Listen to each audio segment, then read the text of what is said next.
With more than 500,000 infections, the number of cases recently doubling in more than a third of countries, and a death toll higher than the world's worst Ebola epidemic, the World Health Organization is warning that the threat of COVID-19 overwhelming Africa's healthcare systems is escalating.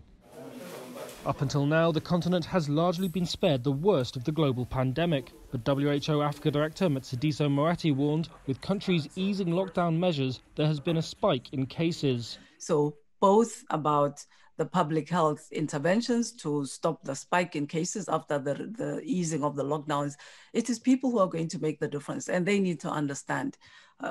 I need to know that it's in my interest and in the interest of my family to take on certain very difficult actions. And I think whatever can be done to inform people, to clarify their misunderstandings, both about the physical distancing and about a vaccine.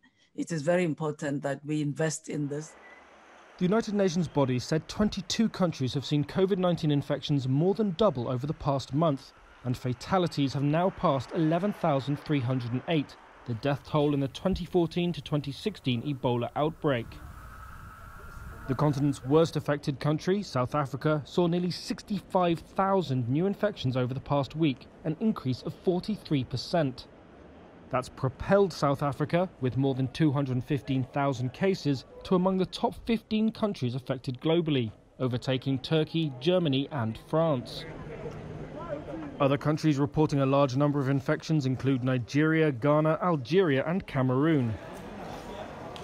Though the WHO added that the acceleration is not uniform, with some countries witnessing low growth rates and others reporting a downward trend over the past month.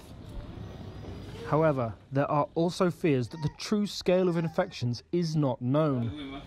That's partly due to a lack of testing. Analysis of Africa's CDC figures suggests 4,200 tests per million people have been carried out on the continent, compared with 7,650 in Asia and 74,255 in Europe.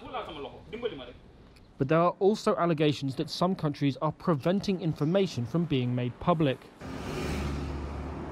Tanzania, for example, has not published nationwide figures since May the 8th, though the government denies it is withholding information.